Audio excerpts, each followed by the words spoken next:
ustedes han realizado. Vamos a cambiar diapositivas por favor.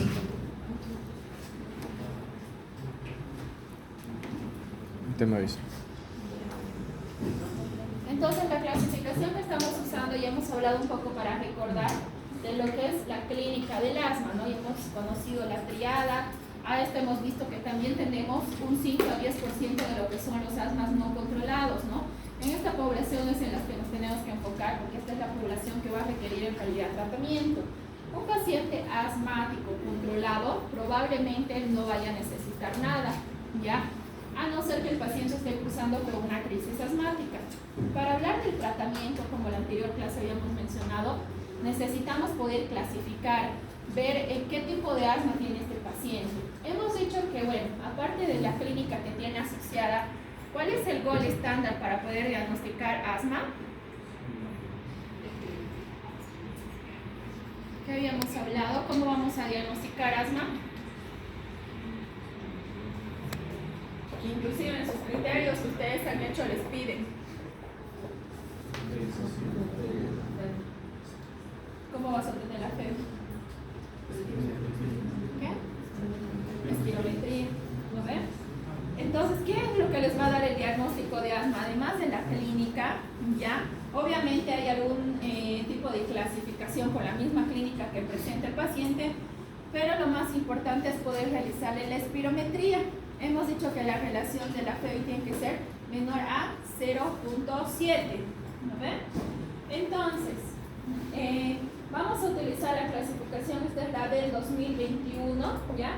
En la que nos habla que tenemos dos tipos de pacientes, los pacientes que tienen asma intermitente y los pacientes que tienen asma persistente. Dentro de los intermitentes son estos pacientes jóvenes que ocasionalmente pueden tener una crisis alguna vez al año, ¿ya? Miren, inclusive van a entrar los pacientes con síntomas menores a 2 días a la semana, van a tener despertares nocturnos menores a 2 veces al mes.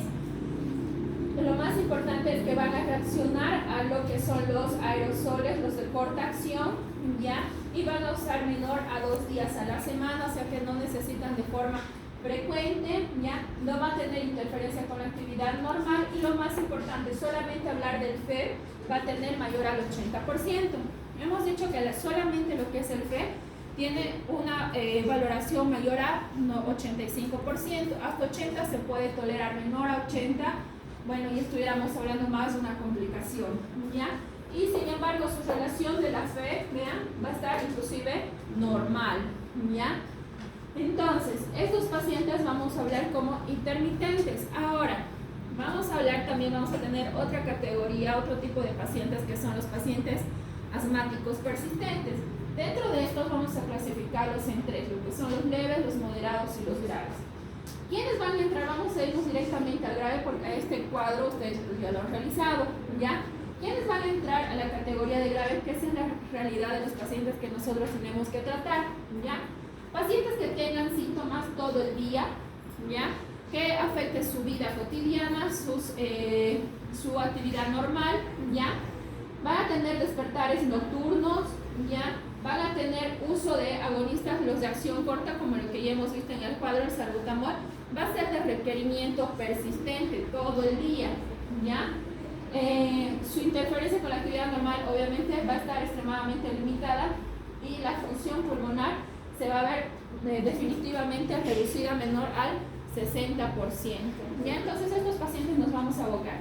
Ahora, en algunos países se ha otorgado el poder que los pacientes se puedan descargar esta aplicación, que es el control de asma, en el cual se orienta a todo paciente asmático que debe tener la aplicación y les enseñan a más o menos llenar el formulario y ver cuánto interrumpe con su vida cotidiana y les dice aquí en expresión numérica cuando el paciente debe acudir a control, ¿no?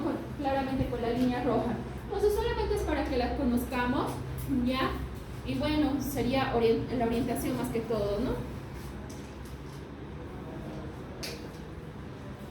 Ahora, ya hemos visto que lo que es el manejo del GINA es una evidencia que considera varios tipos de análisis. Los más importantes son los estudios ECAS, ¿no? Que son ensayos clínicos aleatorizados, quiere decir que son estudios grandes de mucha población en la cual se va a poder determinar para poder formar las actualizaciones. El siguiente, por favor. Ahora, han debido de escuchar en algún momento los pacientes que tienen cuadros pulmonares, son pacientes candidatos a lo que es la vacunación. ¿Qué población es la que se debe vacunar, ¿no? Entonces, para esto también se han realizado algunos estudios. ¿Y cuál ha sido el efecto, además del COVID con asma? Entonces, se han hecho una relación de todos los pacientes que han sido asmáticos ya y han presentado COVID. Y en este no se ha visto que haya aumentado la mortalidad, ¿ya? Sin embargo, se ha visto que los pacientes que hayan estado los últimos meses hospitalizados por un asma persistente, moderado o grave, ¿ya? O los pacientes que no hayan tenido control sobre su asma y hayan estado con crisis asmáticas intercurrentes, más COVID, esto sí ha aumentado la mortalidad, pero por sí solo un paciente asmático bien controlado, pues no se ha visto el índice ni el aumento de la mortalidad. ¿Ya? Siguiente, por favor. Ahora, el tratamiento que ha sido propiamente para el COVID, para los pacientes que han enfermado de COVID moderado, un COVID grave, hemos tenido todo lo que es el uso de los manejos de la corticoterapia, ¿no? El medicamento que estaba indicado al 100% era la dexametasona, que nos indicaban que por 10 días deberíamos dar 6 miligramos. De cierta forma, los pacientes que han recibido corticoides, hacer también un tratamiento para el asma, ya se han asociado a menor riesgo porque los pacientes ya estaban con la medicación, ¿ya?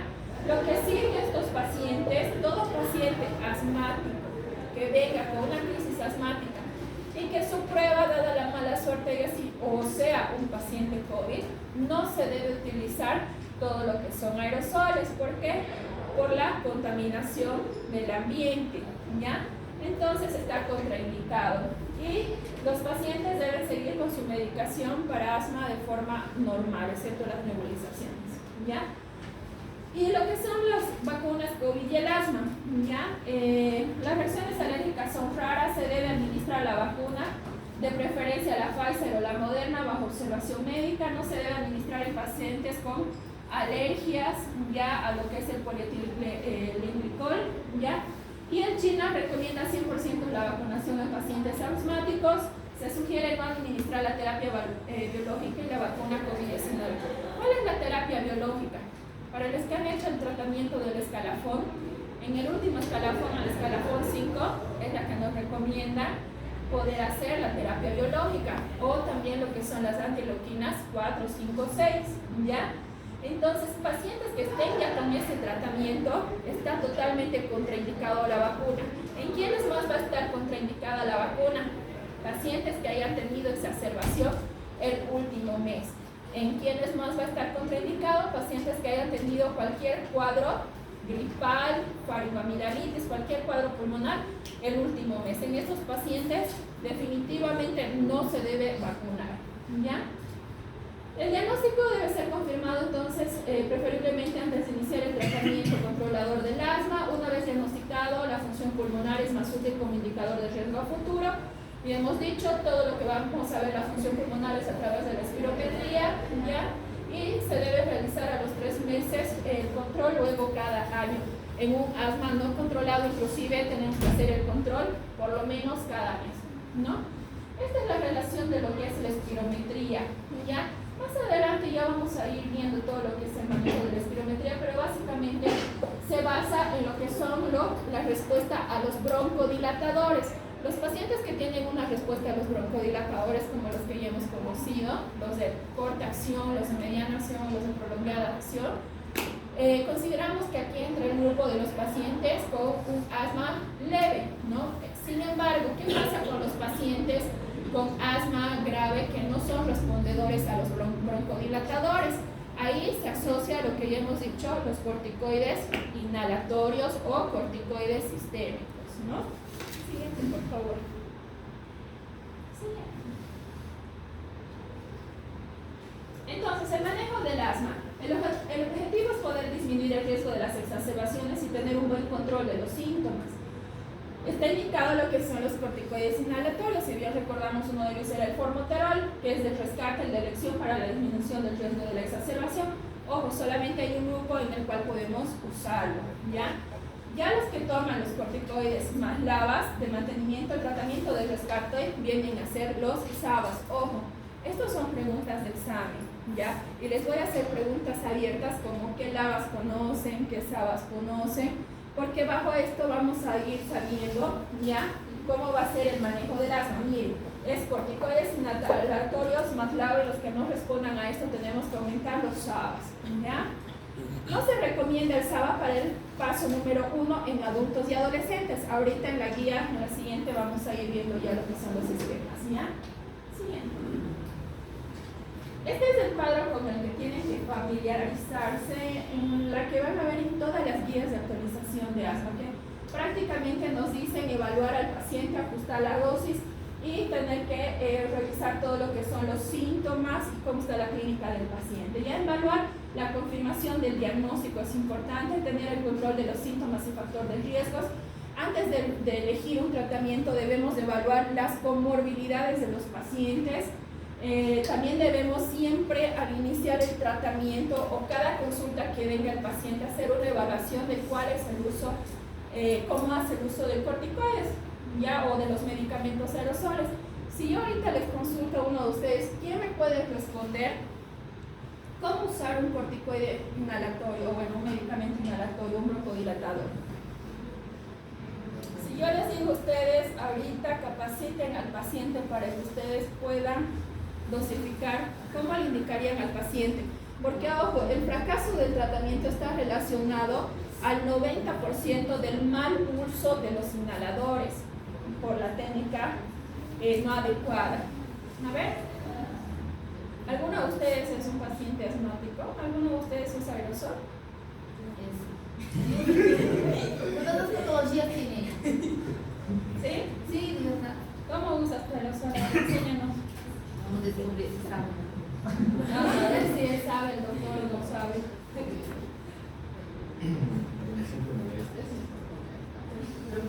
¿Cómo usas tu aerosol? Luego que tenga y luego. abierto dos veces. Y luego. Respiro. Sí. Y luego. Creo que ¿Por cuánto tiempo? 15 segundos a 10. De 10 segundos. Entonces, en la práctica, ¿qué es lo que debemos hacer? No sé, déjame ver la. Aquí la puse. Aquí la puse.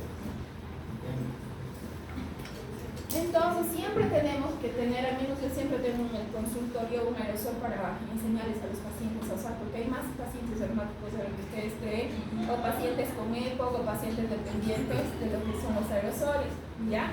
Entonces, bien sabemos que así viene, ¿no? En forma de L, ¿sí? Entonces, supongamos que aquí está el medicamento, ¿ya? ¿Qué es lo que hacemos? Agitamos la medicación porque tenemos que hacer que el medicamento pueda bajar, descender, ¿ya? Entonces agitamos la medicación, luego le enseñamos al paciente que debe colocar los labios sobre el piquito, ¿ya? Y debe sellarlo con los labios. Posterior a esta técnica, vamos a poner apretar una vez, que significaría un puff, ¿ya? Y posteriormente le explicamos al paciente que debe empezar a respirar por la boca, ¿ya? Con los labios sellados tiene que contar mentalmente hasta 10 segundos. Posterior a esto, retira y empieza a exhalar. Pero díganme cómo chinas hacemos esto en un paciente adulto que apenas se respira. Ahí para eso están las aerocámaras, ¿ya? Tanto los pediátricos como para los pacientes de la tercera edad, que es muy difícil que contengan la respiración. ¿Qué hacemos? Usamos una máscara. Directamente al aerosol sacamos el pico y conectamos, ¿alguna vez han visto?, a un embudo. Prácticamente es un embudo la aerocámara, ¿ya? Entonces, ¿qué hace el embudo? Directamente cubre todo lo que es la nariz y la boca. Cosa de que cuando ustedes puedan apretar, el paciente no importa si inhala por la boca o no, si respira por la boca o no, porque como va a entrar también por la nariz, no va a haber ningún problema. Entonces damos un PAF y por lo menos contamos a 10 segundos de que el paciente esté con la aerocámara o con el embudo bien sellado con la nariz y la boca, ¿ya? Posterior a esto le retiramos, pedimos que respire y siempre los medicamentos son 2 PAF, sea para salbutamol, sea para cualquier tipo de broncodilatador o corticoide inhalatorio, son 2 PAF, ¿ya? Todos tienen dosificación en cuestión de tiempo, excepto el salbutamol. El salbutamol es el único medicamento que se usa de rescate, ¿ya? Entonces, esa es la manera adecuada en la cual le deben enseñar a su paciente cómo usar. Y cada que venga a la consulta, lo que nos dicen las guías es que ustedes deben evaluar el modo de uso de los inhalatorios. Muchos pacientes hacen esto, ponen y sacan. Esa no es la manera adecuada, ya van a tener fracaso terapéutico. Entonces, siempre que no les vaya bien con la medicación, evalúen cómo se está medicando, ¿ya? Y si realmente no les funciona, porque son pacientes de poca comprensión por cualquier situación, vean siempre de que usen el aerocámara. Luego de poder usar, el paciente tiene que hacer un lavado, ya sea con agua caliente o desinfectar con alcohol, porque los pacientes que usan aerosoles tienen lo malo, un alto índice de infecciones micóticas, ¿ya? Por lo tanto, esto de acá es un filtro de crecimiento. Entonces, después del uso del corticoide o de lo que sea que fuera, el paciente tiene que limpiar la boquilla para no sobreinfectarse él mismo, ¿ya? Entonces, esa es la manera adecuada que ustedes puedan enseñar a los pacientes. Luego nos dicen ¿cuál es el objetivo del paciente? Hay muchos pacientes que si ustedes les indican, por decir, el salmeterol más fluticasona, nunca se van a colocar o se van a colocar 2 días y van a abandonar el tratamiento. Entonces se trata de elegir siempre el tratamiento más óptimo y más adecuado para el paciente. A veces, no, definitivamente ni con la aerocámara los pacientes tienen un mal apego al tratamiento. Por lo tanto, en estos pacientes sí se puede ver la opción de utilizar corticoides vía oral, de preferencia, y el único y el más conocido, la prednisona, ¿ya? También tenemos que ver el tratamiento de los factores de riesgo. De nada sirve tratar a un paciente asmático y que su diabetes está en 500, ¿no ven? No nos olvidemos que una de las contraindicaciones de los corticoides como el formoterol es la hipertensión y nos dejan los pacientes con hiperglicemias. Y los pacientes con salbutamol, una de las contraindicaciones y una de las complicaciones pues es la taquicardia. Muchos pacientes no toleran la medicación, ¿ya? Entonces debemos hacer el control de todos los factores de base más que tengan los pacientes, ver estrategias no farmacológicas, ¿ya? Como por decir, paciente que reduzca de peso del 10 al 20% de su peso corporal en los pacientes que sean obesos, va a ayudar mucho a cambiar estos factores de riesgo. Los pacientes, por decir que están en contacto con, no sé, con el pelito del gato, el pelito del perro, entonces también obviamente son factores, pacientes que no se cuidan en cuestión de higiene, tienen unos ambientes muy sucios, entonces obviamente hay que concientizar a este tipo de pacientes, ¿ya? Después también tenemos que evaluar cada cuánto, no se olviden, para poder sacar la clasificación tenemos que ver cada cuánto son los síntomas, cuántas exacerbaciones tiene, los efectos secundarios en el paciente. Si ustedes empiezan la indicación de los medicamentos para asma, estos pacientes no es como que mandarlos y nos vemos en 3 meses, ¿ya? Cuando iniciamos el tratamiento, al menos por una primera vez, debemos hacer control mínimo a las 72 horas, máximo a la semana, ¿ya? Porque tenemos que evaluar el uso del tratamiento y tenemos que evaluar qué efectos adversos ha tenido la medicación. Muchos pacientes, si realmente les molesta algo, se van a colocar una sola vez, 2 veces y van a abandonar el tratamiento. Y este paciente que vino por un simple asma se puede haber exacerbado y complicado con una crisis asmática, ¿ya? Siguiente, por favor.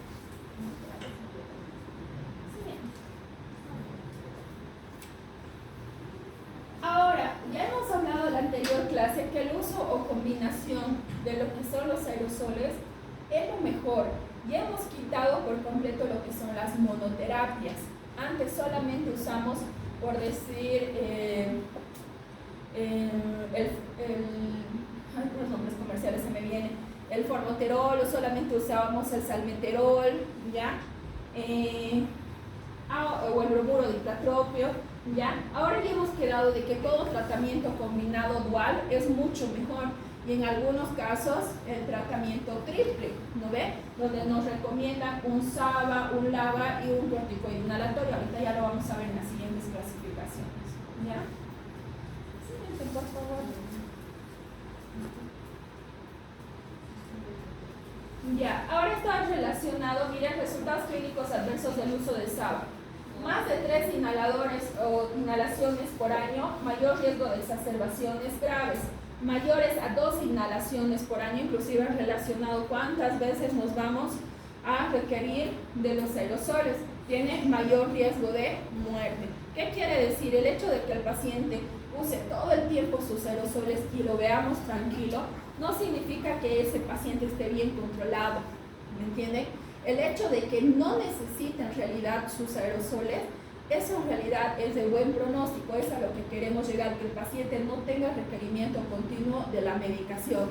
Si ustedes van a continuar dando el medicamento, estamos hablando de un paciente con alto riesgo de infecciones. Estamos hablando de un paciente que va a tener deterioro rápido de lo que es su función pulmonar. O sea que mientras más rápido dejemos, mejor. Sí, por favor.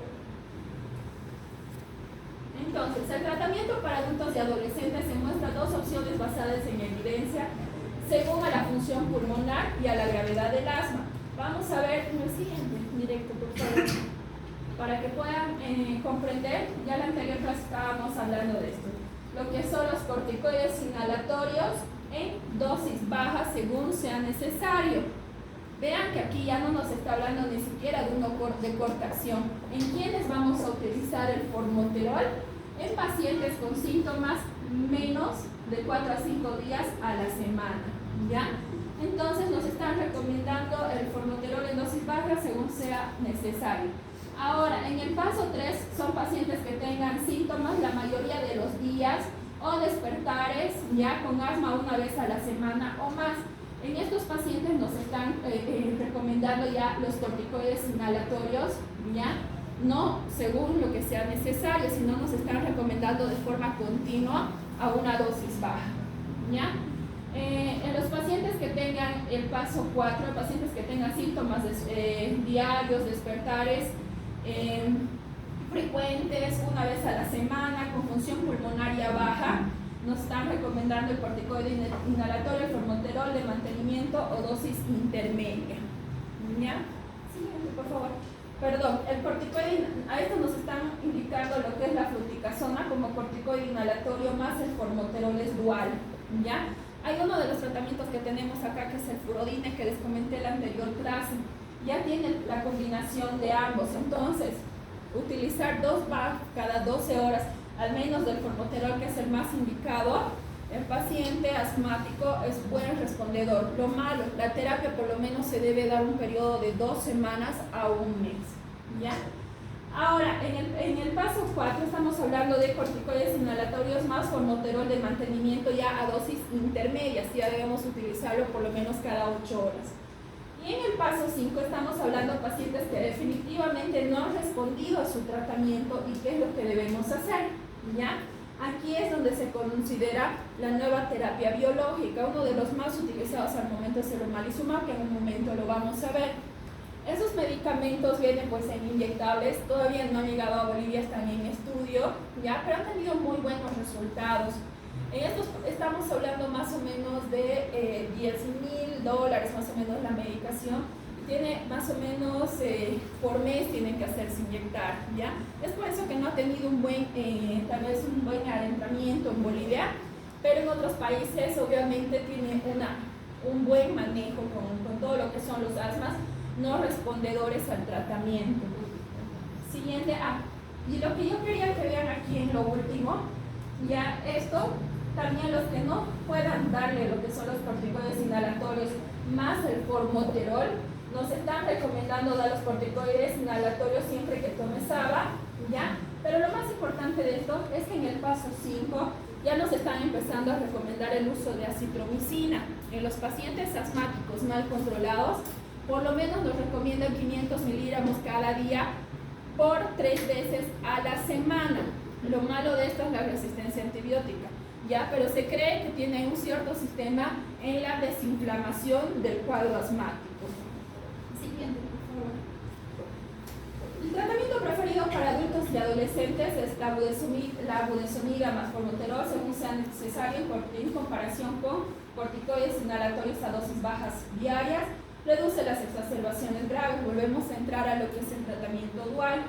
Las dosis de budesonida y formoterol es una inhalación de más o menos significaría igual 2 PAF cada 12 horas para aliviar los síntomas al día. La dosis máxima puede llegar inclusive a 2 PAF cada 8 horas.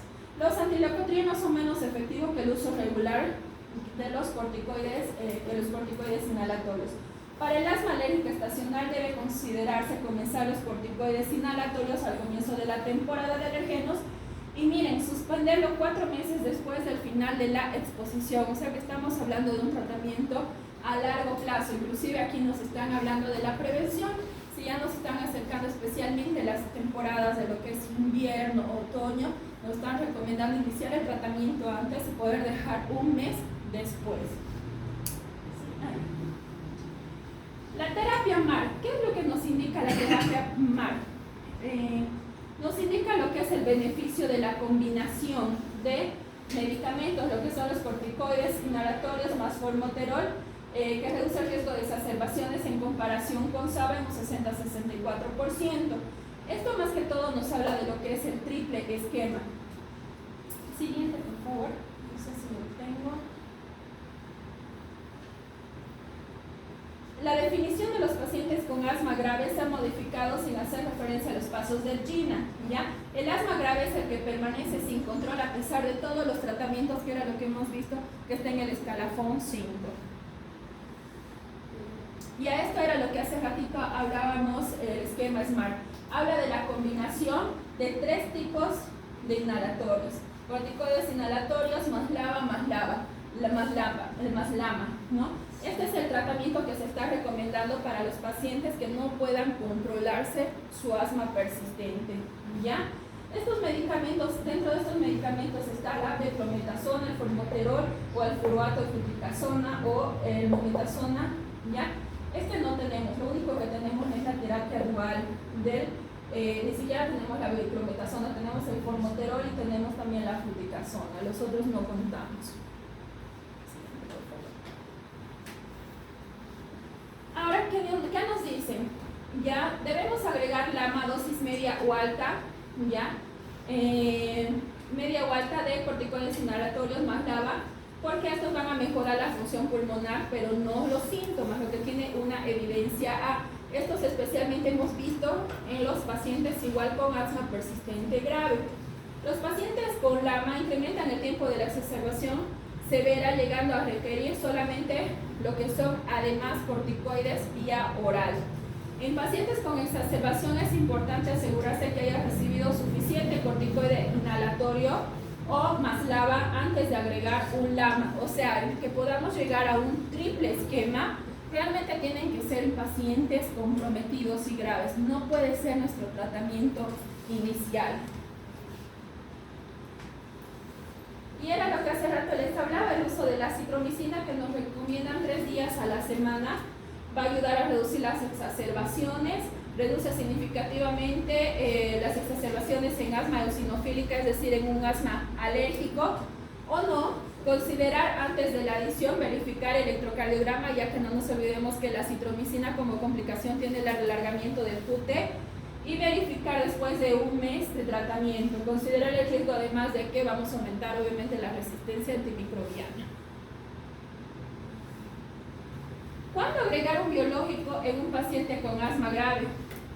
Se debe evaluar la elegibilidad, ¿ya? Vamos a repetir la eosinofilia en sangre, lo cual tiene que tener, además de eosinofilia, tiene que tener una IgE elevada. En estos pacientes únicamente, más tener un paciente que no es respondedor al tratamiento, recién consideramos la nueva terapia biológica. ¿Ya? Siguiente, por favor. Ahora, bueno, la que hace rato les hablaba, la más conocida es la IgE, que es el omalizumab, pero también hay otros, ¿ya? Que estaban también en su escalafón 5. Si se acuerdan en la fisiopatología del asma, cuando hablamos al inicio, hemos dicho que se activan las interleuquinas, entre ellas las más especiales es la 4, la 13, la 5 y bueno, la más importante todavía es la IgE, ¿no? Entonces ahora hay los antileucotrienos 5, ya para que los conozcan, y los 4 o 13, que hay mucho menos estudios todavía, ¿no? Estos son estudios en los que, bueno, están haciendo todavía la recomendación de agregar lo que son los biológicos. Ahora ya no solamente es el omalizumab, ahora se está haciendo, especialmente en España, creo que es el que un poquito más desarrollado está, en el cual ya están haciendo 3 biológicos al mismo tiempo, que ustedes puedan tener un aerosol y no solamente pueda ser el omalizumab que al momento se está utilizando en inyectable, sino que puedan tener alternativa a un anti-GE que tenga un anti-interleucotreno 5 y 1,4, por decir, o 1,13, en el cual van a tener todas las vías comprometidas, ¿ya? Y van a tener un paciente obviamente más compensado. Todavía en cuánto tiempo lo tendremos, no lo sé, pero es la nueva terapia que están, bueno, tratando de incluir, ¿no? O haciendo estudios todavía. En conclusiones, el asma grave requiere un abordaje multidisciplinario enfocado a las necesidades del paciente, tratar las patologías asociadas, limitar los desencadenantes ambientales, diseñar un tratamiento personalizado. El omalizumab fue el primer anticuerpo monoclonal utilizado en asma grave y en la actualidad su administración todavía está vigente. ¿Ya? Siguiente, por favor. A esto solamente hemos visto los pacientes con lo que es un simple asma. Pero ¿qué vamos a pasar? ¿Qué va a pasar con los pacientes que vienen con crisis asmática? ¿Cuál va a ser el manejo inicial? Les voy a poner un caso clínico.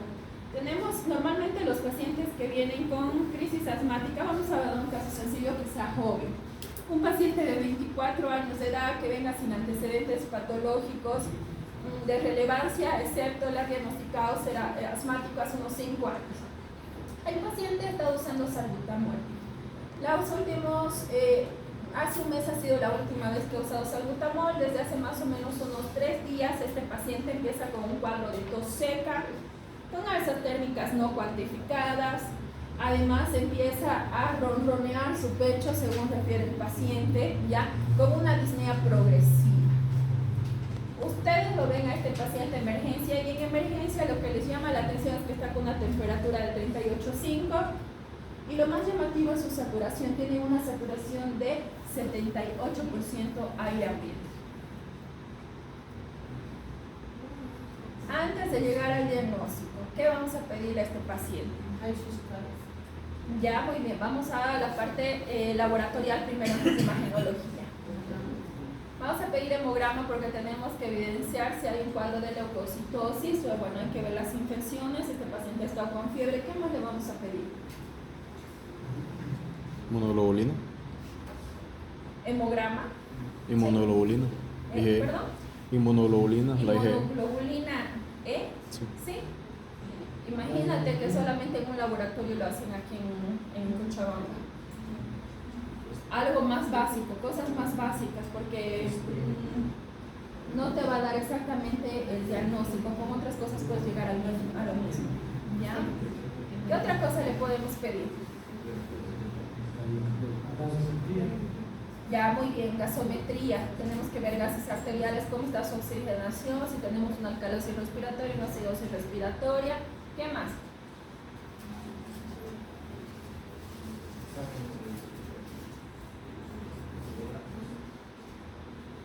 Ya estamos hemograma, gasometría. ¿Qué más le van a pedir a este paciente? Está saturado 78%, tiene 23 años. ¿Qué le van a pedir?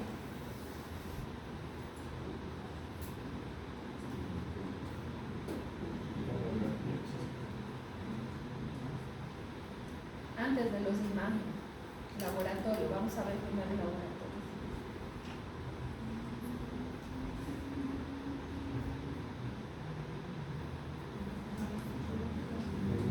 PCR.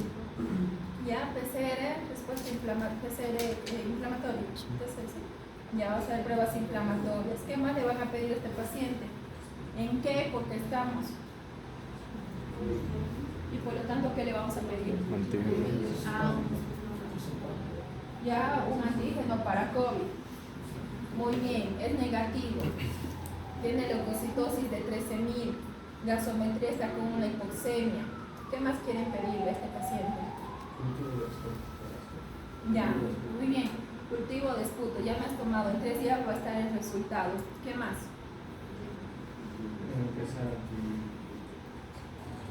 No les importaría saber cómo está mi azúcar, no les importaría saber cómo está. No se olviden que si van a administrar, vamos a administrar corticoide por donde sea que fuera. Tal vez estoy debutando con una diabetes. Glicemia, función de los riñones.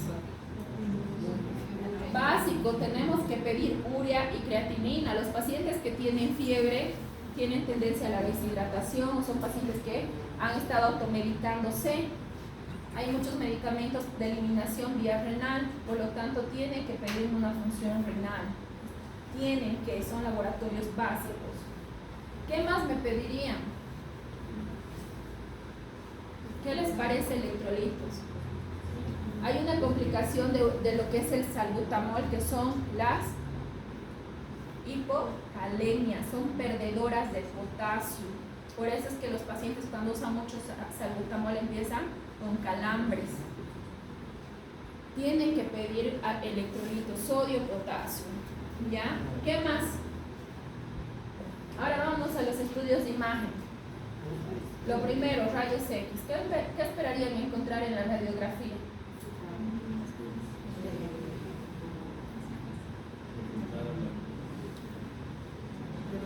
Infiltrado, ya, si estuviéramos hablando de un paciente que nos haya hecho una bronquitis o una neumonía por la fiebre que haya tenido, ¿ya? No, más bien le han revisado la orofaringe, parece una faringoamidalitis que ha comprometido, el paciente no se ha medicado y ahora se le ha complicado con una exacerbación asmática.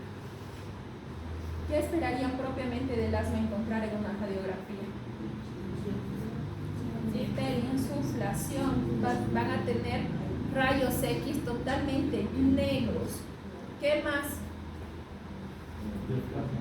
El diafragma va a estar plano. No se olviden que debemos contar las costillas. ¿Cuántas costillas deben ser? Muy bien, hasta 9. Si contamos un poco más de 10,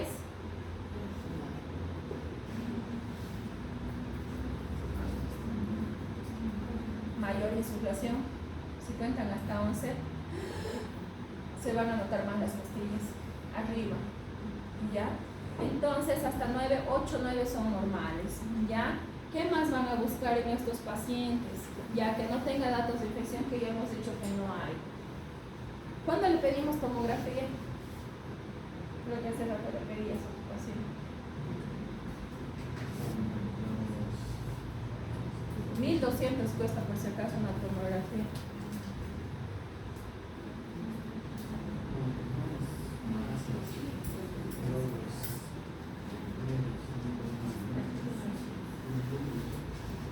¿Cuándo le van a pedir una tomografía?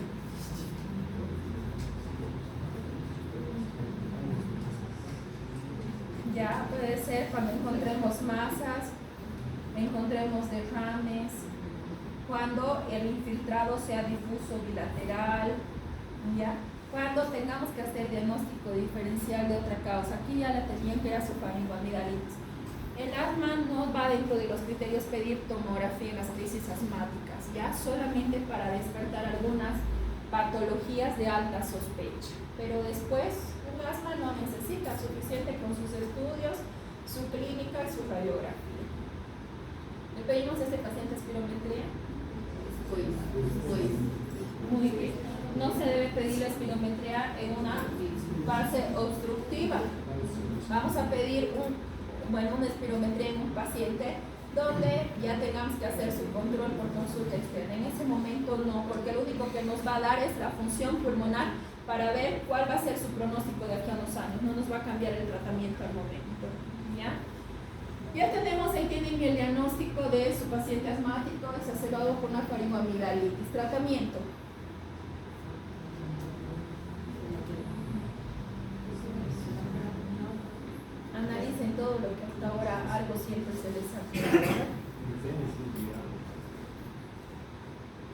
tengo 78 de saturación.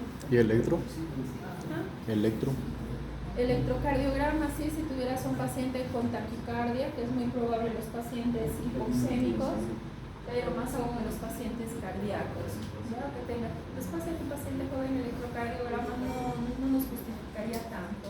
¿Ya? Por el tema de la Por edad, saturación. sí, por eso, pero estamos hablando de este paciente de 23 años. Por el tema de la saturación, entonces hay una hipoxemia, entonces en ese caso sí justificaría la saturación tan baja. La taquicardia Sí. refractaria. Sí. ¿Qué tratamiento vamos a dar? El paciente está saturado en 78, pobrecito. Oxígeno. Lo primero que tienen que hacer es dar oxígeno. Pero ustedes le meten el oxígeno a 15 litros y el paciente sigue saturado, no mejora el 80%. Muy bien. ¿Con qué vamos a broncodilatar? Agonista beta. ¿Cuál es por elección, el de corta acción? Salud Hay que también. meterle salbutamol por todas partes, literal. Salbutamol, primero tenemos el inhalatorio. El paciente normalmente asmático ya conoce que debe usar su salbutamol. El paciente ha usado sus aerosoles y se ha puesto 2 veces su PAF. ¿Al cuánto tiempo tenemos que volver a usar si el paciente no mejora? 10 minutos. 15 hasta 30 minutos, ¿ya? Se vuelve a poner 2 veces más su PAF, el paciente no revierte, sigue nuevamente con su exacerbación, no mejora, no broncodilata. Ya, ¿cuánto tiempo vamos a esperar? 15 minutos a 30 minutos. Ya le ponen sus 2 PAF nuevamente. Y sabiendo todo esto, el paciente no ha mejorado y ha venido a la emergencia porque definitivamente no ha mejorado. ¿Qué hacemos? Endovenoso. ¿Qué vamos a pasar al endovenoso?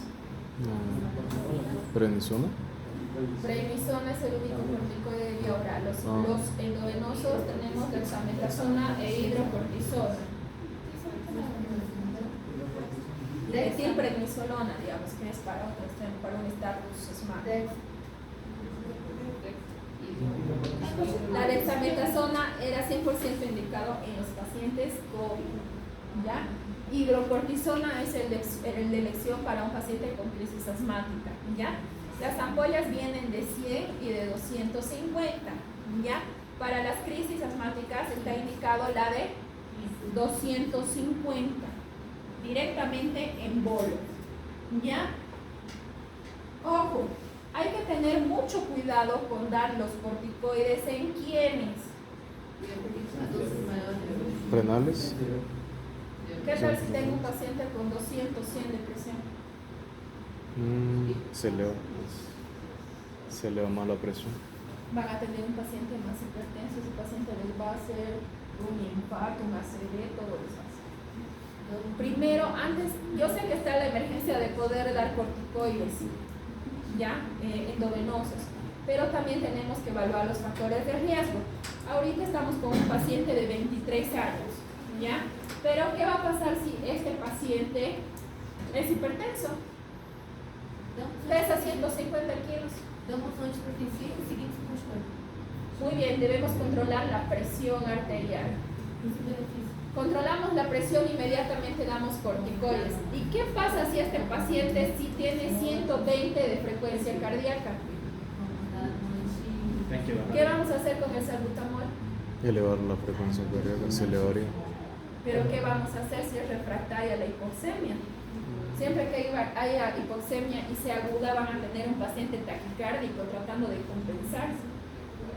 ¿Y qué va a pasar entonces? ¿Le damos el salbutamol o no le damos? Levanten la mano, ¿quiénes dicen que sí le damos?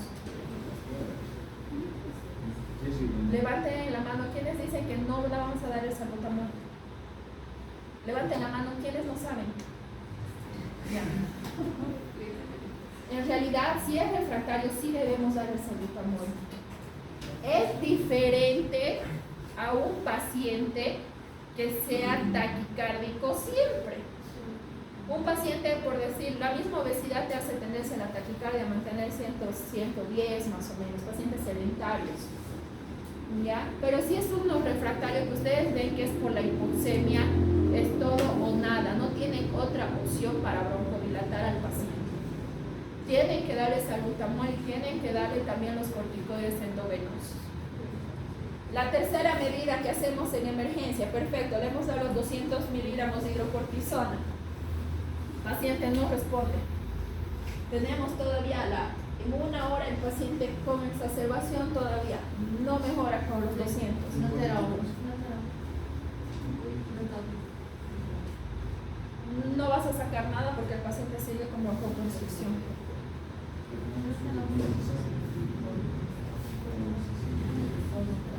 A la hora podemos volver a pasar un bolo de 100 o de 200 miligramos de hidrocortisona. Podemos volver a hacer eso, ¿ya? Pero a esto nos estamos olvidando el tercero y el más importante, que hace rato nos han dicho que no debemos hacer en pacientes COVID. ¿Cuál es lo que le hacen a las guaguas? Con su olite les meten ahí adentro más. Las nebulizaciones. ¿Y con qué le vamos a nebulizar? Échenle todo, pero lo más importante, el salbutamol. Era por eso lo que hace rato les decía, el salbutamol tiene que ir por todas las áreas. ¿Ya? Entonces, ¿cómo hacemos? Tenemos el salbutamol en gotas.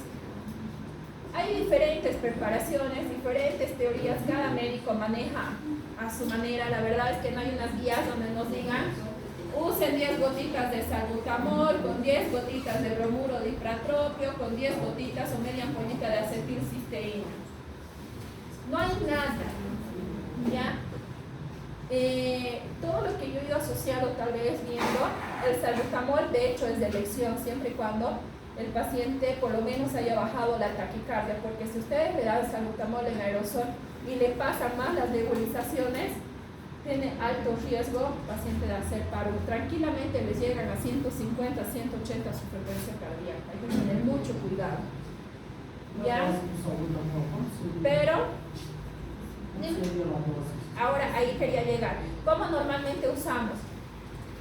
Generalmente no usamos puro, ¿ya? ¿Cómo mezclamos? Mezclamos 10 cc de solución fisiológica con 10 gotitas hasta 20 gotitas de salbutamol con media ampolla de acetilcisteína, que hace rato si broncodilatamos y usamos un mucolítico, por elección la acetilcisteína, con el bromuro de ipratropio, que también vienen en gotitas. Es difícil de conseguir en Cochabamba, pero hay con 10 gotitas de bromuro de ipratropio el paciente empezamos a nebulizar.